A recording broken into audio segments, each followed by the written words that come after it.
আমি দিল্লিতে থাকার কারণে গতকাল আসতে পারিনি।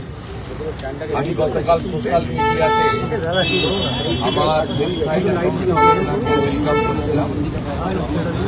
আজকে আমি ওনার কাছে দেখা করার জন্য 11টার সময় আমাকে আজকে আমি সাক্ষাৎকারের জন্য এসেছি। ওনাকে আমি অরেঞ্জ কালারের গোলাপ দিয়ে বরণ করেছি এই সিটি অফ জয় কলকাতাতে। আমি গেরুয়া অঙ্গবস্ত্রম ওনাকে পরিয়েছি স্বামী বিবেকানন্দের আধ্যাত্মিক ভূমিকা এবং প্রভু শ্রী চৈতন্যদেব তার যে সবচেয়ে বড় প্রচারের হাতিয়ার ছিল এবং প্রত্যেকটি রাষ্ট্রবাদী জাতীয়তাবাদী মানুষের যেটা প্রেরণার গ্রন্থ, পৃথিবীর সর্বশক্তিশালী গ্রন্থ, ইংরেজিতে লেখা গীতা আমি ওনার হাতে তুলে দিয়েছি। আর উনি আমাকে এই অঙ্গবস্ত্র দিয়ে আমাকে নমস্কার জানিয়েছেন। আমার খাচ্ছে না। আমি ওনার সঙ্গে প্রথম দিনের সৌজন্য সাক্ষাৎকারের পরে, ওনার কুশল বিনিময় করার পরে, ওনার পরিবারের কুশল বিনিময় করার পরে, ওনার সব কিছু ঠিকঠাক হয়েছে আসা যাওয়ায় গতকালের অনুষ্ঠান। এই খোঁজ খবর নেওয়ার পরে আমি ওনাকে হাত জোড় করে বলেছি সংবিধান বাঁচান। আমি বলেছি আপনি তামিলনাড়ুতে ছিলেন, তার আগে আইপিএস হিসেবে দেশকে সেবা দিয়েছেন, খুব গুরুত্বপূর্ণ পদে ছিলেন। তো বিরোধী দলনেতা 11.5 মাস বিধানসভার বাইরে আপনার অভিজ্ঞতায় কোথাও নেই। 5 বার সাসপেন্ড করিয়েছে মমতা ব্যানার্জি আমাকে। আমি এই 5 বছরের বিধানসভায় 11.5 মাস বাইরে ছিলাম। গুরুত্বপূর্ণ সেশনে আমাকে বলতে দেওয়া হতো না। কনস্টিটিউশনের ফার্স্ট পিলার হচ্ছে ল মেকার্স। খগেন মুর্মুকে যেভাবে মারা হয়েছে, কেন্দ্রীয় মন্ত্রীদের যেভাবে আক্রমণ করা হয়, বিধানসভার ভিতরে বাইরে বিধায়করা বিরোধী দলে যেভাবে আক্রান্ত হয়, তাতে আমি বলেছি যে সংবিধানের প্রথম পিলার ল মেকার্স, অর্থাৎ এমপি এমএলএরা এই রাজ্যে বিপন্ন, এই বিরোধী দল। আমি বলেছি এই স্পিকার 15 বছরে সংবিধানকে মানেননি। 10th শিডিউল 54 জন সুইচ ওভার করেছে, ভিতরে এক দল বাইরে এক দল, এদের সদস্য পদ যাই। দ্বিতীয় বলেছি ব্যুরোক্রেসি, কেউ রিটায়ার করে না। আলাপন ব্যানার্জি প্রধানমন্ত্রীকে অপমান করলে তিনি মুখ্যমন্ত্রীর অ্যাডভাইসার হন। জোড়া জোড়া চাকরি যদি কেউ পান, হরিকৃষ্ণ দ্বিবেদীরা পান, মনোজ পন্তরা পান, রাজীব কুমাররা পান, কেউ রিটায়ার করেন না। দেহত্যাগ ছাড়া পদত্যাগের কোনো সুযোগ নেই। মমতা ব্যানার্জির স্থাবক ব্যুরোক্রেসি। তৃতীয় বলেছি জুডিশিয়ারি। মমতা ব্যানার্জি একমাত্র মুখ্যমন্ত্রী যিনি 5 লক্ষ টাকা ফাইন, মহামান্য বিচারপতি কৌশিক চন্দ্রের করা ফাইন কলকাতা হাইকোর্টের বারে জমা দিয়েছিলেন। এগুলো ওনাকে বলতে হয়েছে আমার।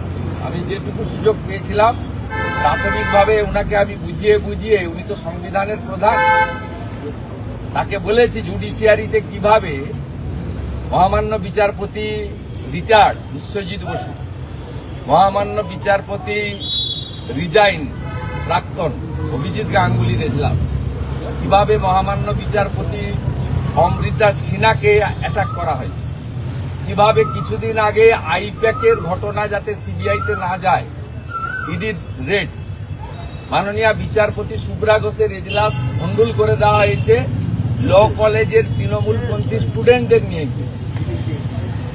অর্থাৎ জুডিশিয়ারি এখানে বিপন্ন। এখানে রাজাশেখর মান্তার মতো সিনিয়র রেসপেক্টেড বিচারপতি, মহামান্য বিচারপতির বাড়িতে আমার এবং অমিত শাহজির ছবি দিয়ে পোস্টার পড়ে বলেছি। তৃতীয়। চতুর্থ বলেছি মিডিয়া, পক্ষে বলুক আর বিপক্ষেই বলুক, সৎ দেখাক আর অসতই হোক দেখাক, কোন মিডিয়াকে ছাড়ে না। রিসেন্ট বেলডাঙ্গাতেও পরপর পিটিয়েছে।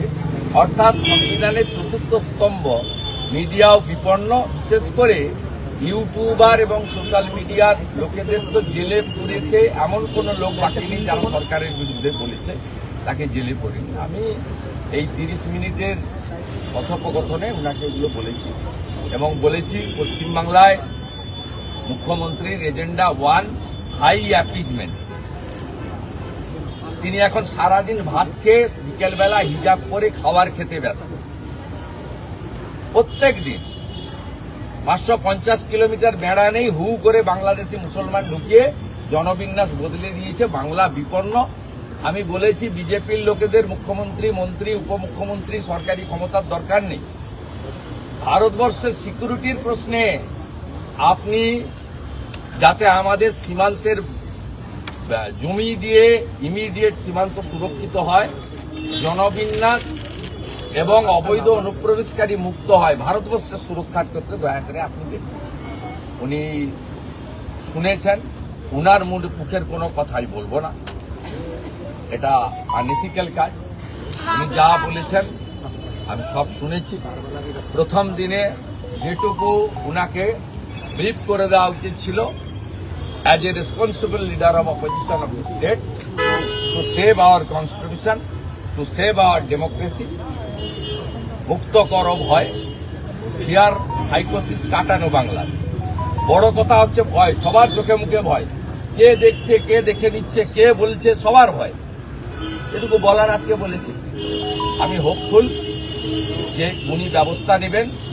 তবে একটা কথা বলতে পারি, রাষ্ট্রপতি দ্রৌপদী মুর্মু মহোদয়ার সঙ্গে যা ঘটেছে এটা নিয়ে কিন্তু সকলে উদ্বিগ্ন। আমি কাউকে আবার বলছি, মিসকোট করবো না, সকলে উদ্বিগ্ন। আমি স্পেসিফিক বলেছি যে রাজ্যে রাষ্ট্রপতি মহোদয়ের প্রোটোকল মানা হয় না, সিভিক ভলেন্টিয়ার পাঠানো হয় তার নিরাপত্তার জন্য, তার অনুষ্ঠান স্থলের পারমিশন হয় না, জায়গা চেঞ্জ করতে হয়, সেই রাজ্যে আর কিছু বাকি নেই। Please take strong action against existing chief secretary and DGP.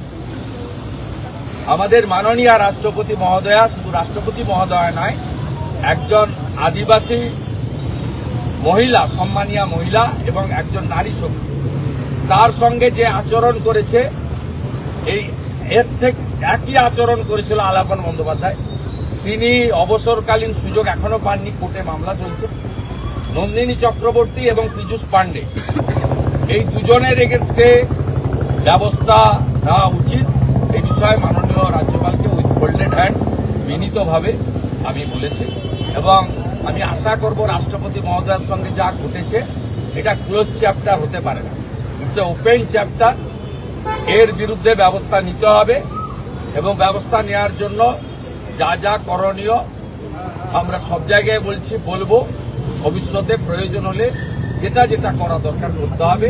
Chief secretary এবং DGP should sack and departmental proceeding should start. এটা আমি আমার বক্তব্য। আপনি এর আগে বহুবার না, এখনই নির্বাচন সূচনা হয়নি, নির্বাচন নিয়ে আমি বলি, আমি পলিটিক্যাল কথা বলি। আমি যা বলেছি আপনাদের, এর আগে আমি সংবিধানের 4টে পিলারের কথা বলেছি, রাষ্ট্রপতি মহোদয়ের অপমানের কথা বলেছি, জাতীয় সুরক্ষার প্রশ্নে বাংলাদেশি মুসলিমদের অবৈধ অনুপ্রবেশকারী মুক্ত করার কথা বলেছি। বাংলা বিপন্ন। 85% হিন্দু ছিল 51 সালে, এখন 65% হিন্দু হয়ে গেছে। এই মমতা যদি থাকে 41 সালে আমরা সংখ্যালঘু হয়ে যাব হিন্দু, আমাদেরকেও কাটবে হরগোবিন্দ দাস, চন্দন দাসের মতো। এই প্রশ্ন পশ্চিমবাংলার সবচেয়ে বড় জিনিস। কে এমএলএ হবে, কে মন্ত্রী হবে, কে হারবে, কে জিতবে বড় কথা নয়। বাংলার সুরক্ষা হচ্ছে পশ্চিমবাংলায় সবচেয়ে বড় ইস্যু। আমরা হিন্দুরা বিপন্ন।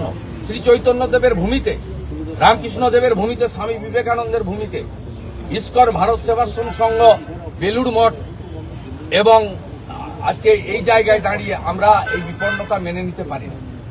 গত 3 বছরে আপনি বারবার বলেছেন যে রাজভবন থেকে যা করণীয়, এটা এখন লোকভবন। হ্যাঁ, মানে রাজার পাট তুলে দিয়েছে ভারত সরকার। গত 3 বছরে রাজ্যপালের যা যা করণীয় আপনি বলেছিলেন সঠিক পদক্ষেপ করা উচিত, যা করা হয়নি।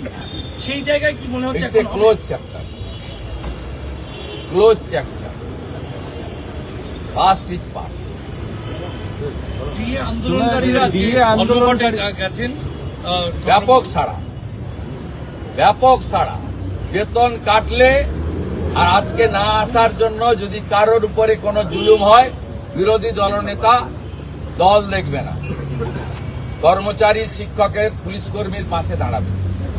আমরা বিজেপি সরকারে এলে ৪৫ দিনের মধ্যে 7th পে কমিশনের টাকা দেব, এরিয়ার মিটিয়ে দেব সুপ্রিম কোর্টের উপরে, এবং 8th পে কমিশনের কমিটি করব। প্রত্যেকটা পুলিশ কর্মী, সরকারি কর্মচারী মিনিমাম 20 থেকে 25,000 টাকা বেতন বিজেপি আসার 45 দিনের মধ্যে পাবে। বেতন বৃদ্ধি হবে। এটা ঝাঁটিয়ে বিদায় করুন, নিরপেক্ষ হন, আমাদের পক্ষে হওয়া দরকার। আপনারা ভোট নিতে যাবেন, আপনারা আইন শৃঙ্খলার দায়িত্বে থাকবেন, আপনারা ভোট গুনতে যাবেন। আপনাদের পরিবারের, আপনাদের সন্তান সন্ততির স্বার্থে ব্যাপক সমর্থন।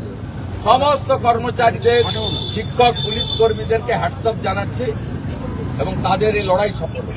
মুখ্যমন্ত্রী বলছেন যে বহিরাগতরা, মুখ্যমন্ত্রী মুখ্যমন্ত্রী আন্দোলনে সংসদের সামনে ধর্নায় তৃণমূল। কোনো প্রয়োজন নেই। তৃণমূল বলছে রাষ্ট্রপতি ভবন থেকে হ্যাঁ? তৃণমূলের প্রতিনিধি দল দেখা করতে যাওয়ার জন্য বলেছিল রাষ্ট্রপতির সঙ্গে, কিন্তু ফের দ্বিতীয়বার তাদের আবেদন নাকচ করে দেওয়া হলো। হ্যাঁ বলুন। তৃণমূলের প্রতিনিধি দল নিচ্ছি বাবু, নিচ্ছি। রাষ্ট্রপতি কথা দ্রৌপদী বলবো, মুর্মুর কথা সঙ্গে দ্রৌপদী মুর্মুর সঙ্গে তৃণমূলের প্রতিনিধি দল দেখা করবার জন্য দ্বিতীয়বার আবেদন করেছিল, দ্বিতীয়বার আবেদনও নাকচ করে দেওয়া হলো। এটা রাষ্ট্রপতি মহোদয়ার সিদ্ধান্ত। তবে যে অপমানটা তৃণমূল সরকার করেছে তাতে আমার ব্যক্তিগত মত ঠিকই করেছে, এদের আর গুরুত্ব দেওয়ার দরকার নেই।